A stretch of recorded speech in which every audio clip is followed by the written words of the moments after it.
Hello everyone.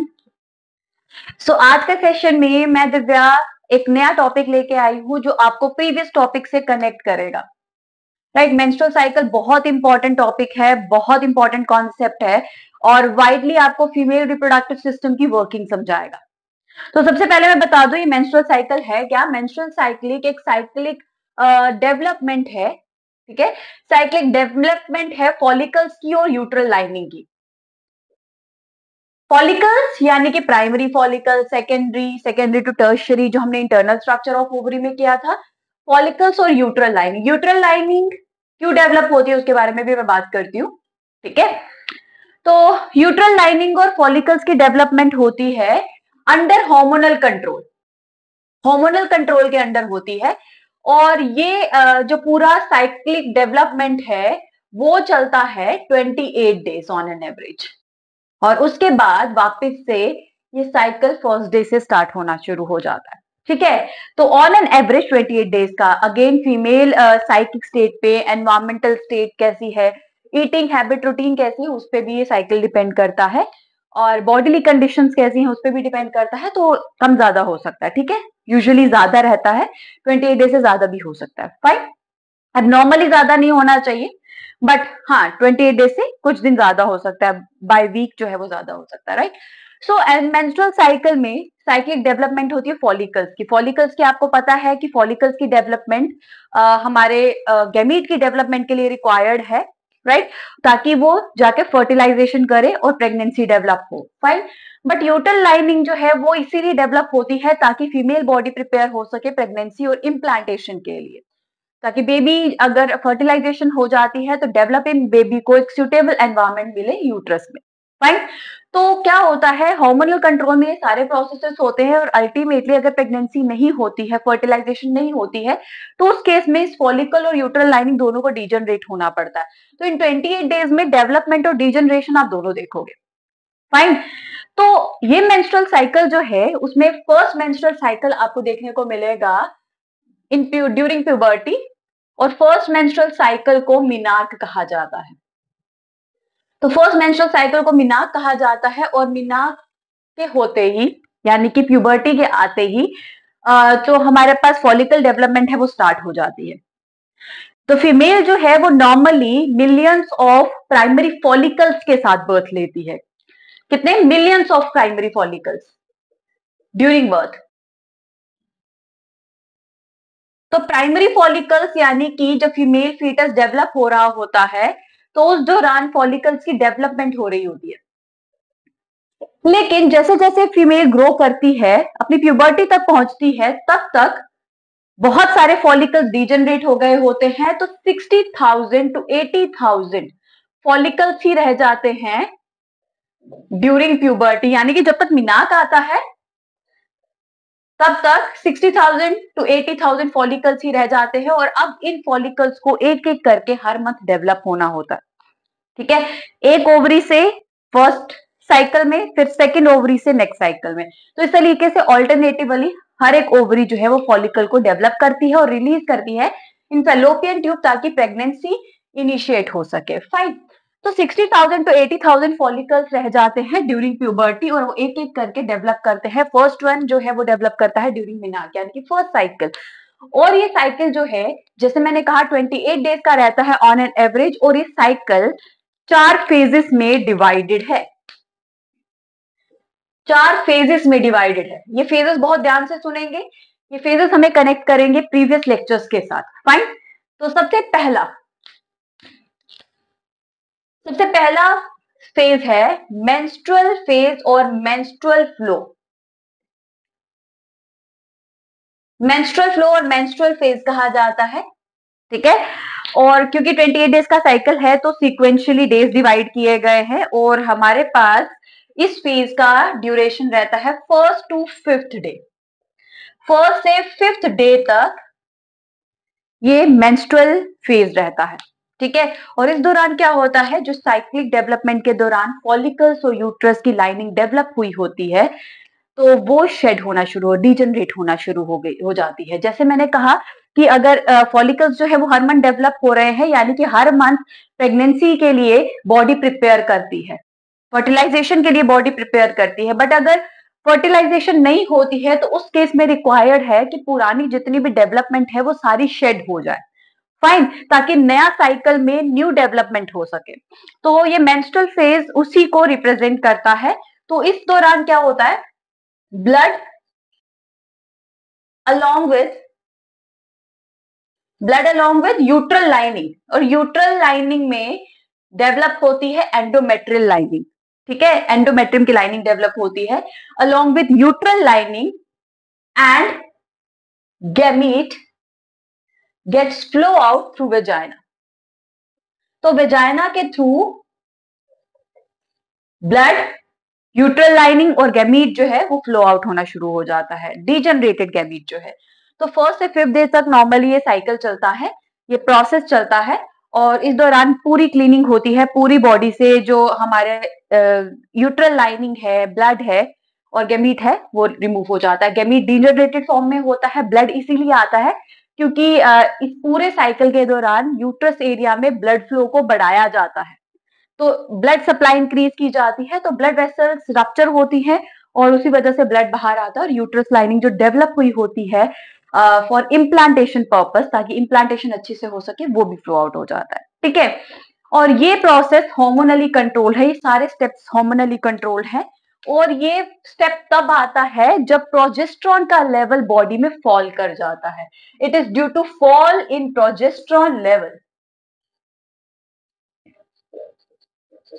तो progesterone level जब fall करता है तो इमीडिएटली ब्लड फ्लो शुरू हो जाता है थ्रू वेजाइना, यानी कि मेंस्ट्रुअल फेज स्टार्ट हो जाता है, तो 5th डे तक चलेगा, और उसके बाद नेक्स्ट फेज स्टार्ट होता है, यानी कि नेक्स्ट फॉलिकल की डेवलपमेंट स्टार्ट हो गई होती है, क्योंकि प्रीवियस फॉलिकल, प्रीवियस गैमीट जो है वो डिजेनरेट होके रिमूव हो गया है, राइट। सो उसके बाद नेक्स्ट फेज की बात करते हैं, वो है फॉलिक्यूलर फेज। नाम से ही आपको पता चल गया होगा कि फॉलिक्यूलर फेज में क्या होने वाला है। तो फॉलिक्यूलर फेज वो फेज है जब डेवलपमेंट होती है फॉलिकल्स की, और ये फेज चलता है 6th to 14th day of cycle. हाँ, अगर साइकिल 28 डेज का है तो 14th day approximately 14th day तक चलेगा, ठीक है। बट जितना ड्यूरेशन रहता है उस हिसाब से हमारे पास फेजेस की लेंथ होती है, ठीक है, सॉरी। और उसके बाद फॉलिकुलर फेज में क्या हो रहा है, जैसे मैंने कहा फॉलिकुलर डेवलपमेंट होती है इस दौरान। फॉलिकुलर डेवलपमेंट कहां से स्टार्ट होगी, क्योंकि फीमेल ओवरी में ऑलरेडी प्राइमरी फॉलिकल्स प्रेजेंट होते हैं जो बाय बर्थ ही प्रेजेंट होंगे, ठीक है। तो फॉलिकुलर डेवलपमेंट में डेवलपमेंट स्टार्ट होती है प्राइमरी फॉलिकल से और ग्रेसिड फॉलिकल तक बढ़ती है। तो फॉलिकुलर डेवलपमेंट होती है और इसमें रिस्पॉन्सिबल होते हैं luteinizing hormone and follicular stimulating hormone of pituitary, ये इन्वॉल्व होंगे। अब मैं आपको स्पेसिफिकली अगर थोड़ा सा इन हार्मोन्स के बारे में बताऊं, तो फॉलिकुलर स्टिमुलेटिंग हार्मोन जो फॉलिकुलर सेल्स है उनकी डेवलपमेंट में हेल्प करता है। तो वो जब डेवलप होते हैं गैमीट के अराउंड, यानी कि प्राइमरी oocyte और सेकेंडरी oocyte के अराउंड, तो उसके साथ साथ ल्यूटिनाइजिंग हार्मोन उसको फंक्शन करने में हेल्प करता है, ठीक है। अब वो फंक्शन क्या है, वो है एस्ट्रोजन रिलीज करवाना। तो ग्रेफिन फॉलिकल या टर्शरी फॉलिकल, किसी भी फॉलिकल में जो आप फॉलिकुलर सेल देख रहे थे, ग्रैन्युलोसा सेल देख रहे थे, उनका फंक्शन था एस्ट्रोजन की फॉर्मेशन करना। जो ओवरी से एस्ट्रोजन रिलीज होता है, it is due to the activity of that particular follicular cells, और फॉलिकुलर सेल्स की डेवलपमेंट इनके हाथ में है, और इट्स ल्यूटिनाइजिंग हार्मोन जो एस्ट्रोजन के रिलीज को कंट्रोल करता है। ल्यूटिनाइजिंग हार्मोन रिलीज होता जाएगा, एस्ट्रोजन भी रिलीज होता जाएगा। तो एफएसएच फॉलिकल्स की डेवलपमेंट करवाता है और साथ ही साथ ल्यूटिनाइजिंग हार्मोन एस्ट्रोजन बनवा के उन सेल से रिलीज करवाने में हेल्प करता है।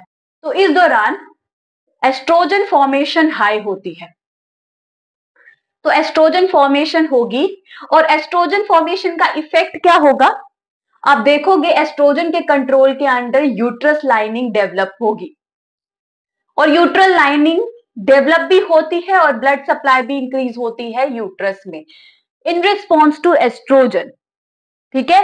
प्रोजेस्ट्रॉन नहीं करता है यूट्रस लाइनिंग की डेवलपमेंट, एस्ट्रोजन करता है, जिसकी फॉर्मेशन एफएसएच और एलएच ने कंट्रोल की है। एफएसएच ने कैसे, फॉलिकुलर सेल्स की डेवलपमेंट करके, और ल्यूटिनाइजिंग हार्मोन उन्हीं फॉलिकुलर सेल से एस्ट्रोजन को रिलीज करवाता है। तो ठीक है, सो एस्ट्रोजन की फॉर्मेशन हुई और यूट्रल लाइनिंग जो है वो डेवलप हो जाती है, ब्लड सप्लाई वहां पे इंक्रीज हो जाती है एंड अल्टीमेटली क्या होता है कि ल्यूटिनाइजिंग हार्मोन इतना बढ़ना शुरू हो जाता है कि वो फॉलिकल्स जब तक डेवलप कर रहे होते हैं, डेवलप करते हैं और अल्टीमेटली ग्राफिन फॉलिकल स्टेज पे पहुंचते हैं, तो अल्टीमेटली एलएच की फॉर्मेशन और जो क्वांटिटी है और जो बॉडी में उसका अमाउंट है इतना बढ़ जाता है कि हमारे पास ओव्यूलेटरी फेज आ जाता है। ओव्यूलेटरी फेज, तो आप देख रहे हो प्रोजेस्टेरॉन फॉल किया था तो मेंस्ट्रुअल फ्लो हो गया और उसके बाद क्या हुआ, नए सिरे से एलएच और एफएसएच रिलीज होना शुरू हुए, उन्होंने फॉलिकल डेवलपमेंट करवाई और एस्ट्रोजन रिलीज करवाया और एस्ट्रोजन यूट्रस लाइनिंग डेवलप करवा रहा है और बाय द टाइम एलएच की जो हमारे पास क्वांटिटी है ब्लड में जो अमाउंट है वो इंक्रीज हो जाता है, जिसकी वजह से ओव्यूलेटरी फेज आ जाता है जो अगर 28 डेज का साइकिल है तो 14th डे में होगा। ठीक है, तो हमारे पास 14th डे में ओव्यूलेटरी फेज आता है और इस दौरान क्या होता है, release of secondary oocyte, secondary oocyte का रिलीज होगा इनटू ओविडक्ट, यानी कि फेलोपियन ट्यूब में oocyte का रिलीज हो जाता है। तो जैसे मैंने कहा कि एलएच के अमाउंट के बढ़ने से और एलएच के अमाउंट इतना हाई हो जाता है बॉडी में जिसको एलएच सर्ज कहा जाता है। तो एलएच सर्ज आने की वजह से ग्राफियन फॉलिकल से, क्योंकि एस्ट्रोजन बढ़ रहा है, एलएच बढ़ रहा है, एफएसएच बढ़ रहा है, जिसकी वजह से फॉलिकल डेवलपमेंट हुई अप टू ग्राफियन फॉलिकल और एलएच इतना बढ़ गया कि ग्राफियन फॉलिकल से क्या रिलीज हो गया, सेकेंडरी oocyte रिलीज हो गया, फेलोपियन ट्यूब में चला गया। ठीक है, तो एलएच सर्ज की वजह से रिलीज होता है। फाइन, सो ओव्यूलेटरी फेज के दौरान क्या हुआ, अब पहुंच गया oocyte फेलोपियन ट्यूब में जहां पे वो वेट करेगा एम्प्यूला में फर्टिलाइजेशन का। फाइन, अब menstrual cycle is all about fertilization, कि अगर फर्टिलाइजेशन करवानी है तो बॉडी को किस तरीके से प्रिपेयर करना है। फाइन, अगर फर्टिलाइजेशन हो जाती है तो मेंस्ट्रुअल साइकिल स्टॉप हो जाता है, फर्दर के फेजेस नहीं होते। ठीक है, यानी कि हम बात करते हैं 4 फेजेस है तो एक फेज जो है वो लास्ट का नहीं होगा, अप टू 9 मंथ वो फेजेस रिपीट नहीं होते हैं, वो 28 डेज का साइकिल स्टॉप हो जाता है। लेकिन वो oocyte अगर फर्टिलाइज नहीं हुआ तो वो नेक्स्ट फेज आएगा जिसे ल्यूटल फेज कहा जाता है। तो यहां पे हम रिकॉल करेंगे कॉर्पस ल्यूटियम के बारे में, राइट, कॉर्पस ल्यूटियम जो हमने इंटरनल स्ट्रक्चर ऑफ ओवरी में डील किया था तो उसके बारे में जानते हैं। सो ओव्यूलेटरी फेज के बाद अब है ल्यूटियल फेज जो 14th डे से आगे कंटिन्यू होता है, यानी कि 15th डे से 28th डे तक हमारे पास ल्यूटियल फेज रहेगा। फाइन, अब आप रिकॉल करें तो एलएच का अमाउंट बहुत ज्यादा था, एलएच सर्ज हुआ है और ओव्यूलेशन हो चुका है। तो ओव्यूलेशन के बाद अब क्या होता है, जब ग्राफियन फॉलिकल, अगर आप स्ट्रक्चर इंटरनल ओवरी का रिकॉल करें तो उसमें हमने क्या बात की थी कि ग्राफियन फॉलिकल से जैसे ही oocyte रिलीज होता है तो ग्राफियन फॉलिकल के रिमेन्स डेवलप होना शुरू हो जाते हैं इनटू कॉर्पस ल्यूटियम, राइट। तो उसी स्ट्रक्चर के बारे में बात करते हैं। तो अब क्या होगा इस फेज में, कॉर्पस ल्यूटियम की फॉर्मेशन होगी। तो कॉर्पस ल्यूटियम को हमने क्या नाम दिया था, येलो बॉडी, क्योंकि इसमें ल्यूटिन पिगमेंट होता है जो उसको येलोइश कलर देता है। इट्स अ येलो बॉडी और ये वो स्ट्रक्चर है जो प्रोजेस्टेरॉन रिलीज कर रहा था, इट रिलीजेस प्रोजेस्टेरॉन। तो ये प्रोजेस्टेरॉन रिलीज करेगा, अगर फर्टिलाइजेशन हो जाती है तो कॉर्पस ल्यूटियम मेंटेन रहता है कुछ मंथ्स के लिए और अल्टीमेटली प्रोजेस्टेरॉन रिलीज करता है और फिर इसका फंक्शन प्लेसेंटा टेक ओवर कर लेता है और फर्दर वो प्रोजेस्टेरॉन को हाई अमाउंट में बॉडी में रिलीज करेगा इन प्रेग्नेंट वुमेन। बट अगर फर्टिलाइजेशन नहीं होती है तो during lack of fertilization this structure gets degenerated and developed into corpus albicans, यानी कि व्हाइट बॉडी में कन्वर्ट हो जाएगा और दिस कॉर्पस एल्बिकन्स पूरा डिजेनरेट हो जाता है फर्दर और इसमें प्रोजेस्टेरॉन रिलीज करने की टेंडेंसी नहीं है, ठीक है। तो फर्टिलाइजेशन ना होने की वजह से ये कॉर्पस ल्यूटेम, कॉर्पस एल्बिकन्स यानी कि व्हाइट बॉडी बनेगा और प्रोजेस्टेरॉन कम होना शुरू हो जाएगा, जिसकी वजह से प्रोजेस्टेरॉन कम होने की वजह से अल्टीमेटली क्या होता है, फर्स्ट फेज वापस आ जाता है, जिसे मेंस्ट्रुअल फ्लो कह रहे थे। हमने अभी बात की कि मेंस्ट्रुअल फ्लो या मेंस्ट्रुअल फेज तब आता है जब प्रोजेस्टेरॉन का लेवल फॉल कर जाता है। और वो क्यों फॉल करता है, क्योंकि फर्टिलाइजेशन नहीं हुई तो कॉर्पस ल्यूटेम मेंटेन नहीं हो पाया और वो कॉर्पस एल्बिकन्स में चेंज हो गया, जो अब प्रोजेस्टेरॉन रिलीज नहीं करता है, ठीक है। सो ये है पूरी कहानी एक्चुअली। तो हार्मोनली अगर हम कनेक्ट करें तो मेंस्ट्रुअल साइकिल पूरा कनेक्ट करता है फॉलिकुलर डेवलपमेंट को, कॉर्पस ल्यूटियम को और अल्टीमेटली हमारे गैमीट के फॉर्मेशन को, ठीक है। So this is all about menstrual cycle. और ये मेंस्ट्रुअल साइकिल जो है वो एक पर्टिकुलर एज तक यानी कि आफ्टर 40 to 45 ये बिल्कुल स्टॉप हो जाता है, जिसे मीनोपॉज कहा जाता है। तो menopause represent the last menstrual cycle और उसके बाद फॉलिकुलर डेवलपमेंट नहीं होती है और फीमेल फर्टाइल नहीं रहती है, ठीक है। मेंस्ट्रुअल साइकिल स्टॉप हो जाता है। सो यहां से कंप्लीट हुआ हमारा फीमेल रिप्रोडक्टिव एस्पेक्ट। हमें कुछ अब स्ट्रक्चर्स करने हैं and yes I do recall some concepts. जो एक चार्ट दिया गया है एनसीईआरटी में, हम उसे भी रिकॉल करेंगे, कनेक्ट करेंगे, जो मेंस्ट्रुअल साइकिल से रिलेटेड है। वहां पे आप हार्मोनली पूरा डेवलपमेंट जो है वो कनेक्ट कर पाओगे बाकी प्रोसेसेस के साथ।